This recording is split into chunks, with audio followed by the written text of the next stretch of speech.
Knitting tension is how tight or loose your stitches are when you knit, and it's also often referred to as gauge. This determines how stiff or drapey your fabric ends up being, at least partly, so it is important to know how to control it so that your garments turn out just how you want them to. Let's go through what you can do to create the perfect tension. First, let me show you what a nicely tensioned stitch should look like. So you want to gently wrap the yarn around the needle and just slightly pull the excess.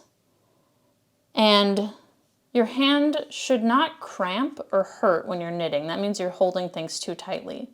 And let me show you something else. So when I wrap the yarn, I don't hold it tightly. See, watch my right hand. I'm not holding it tightly between these two fingers. I'm letting it slide slightly as I move my hand down.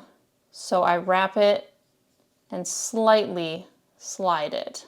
If you're wrapping it and holding it firm, it's going to create too much of a pull and then pull on these stitches when you move over to do your next stitch.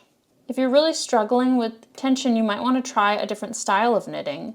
So if you're knitting continental, which is holding the yarn in your non-dominant hand, and your knitting is too tight, maybe English style will be right for you, which is what I have been doing, holding it in my dominant hand. There are plenty of knitting styles out there to choose from, or if you're a crocheter and you've been knitting English style, like this, you should probably switch to continental. It's going to be a lot more natural feeling for you.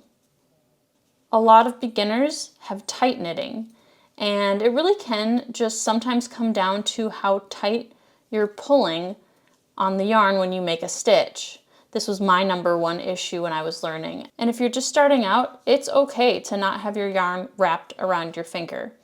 If you want to just insert the yarn and pick up the yarn and wrap it and just lightly hold it so you can have a little bit better control, and then afterwards you can adjust the stitch that you just put on your needle for tightness. And then when you're ready to move on, you can decide if wrapping your yarn around your finger is the right move for you. And wrapping your yarn around your finger is a preference on how you do it, but I'll show you how I do it. So I take my right index finger, I grab the yarn with these two fingers here, and then I come underneath it and wrap once, twice, and then just loosely hold it.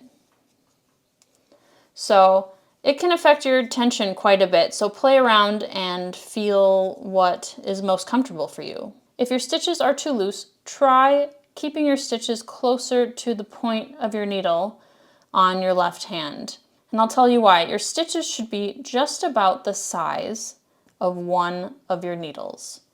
And so if you keep them closer to the tip of this one, when you insert your needle, do you see how you're creating less space because this is a lot smaller than if you had it down here, and you're kind of doubling up your stitch size. And then don't stretch the stitches as they come off. Try to keep them close to the tip of your needles. Also, if your stitches are too tight, which mine always used to be, that's why I started knitting further down to help make them a little bit looser.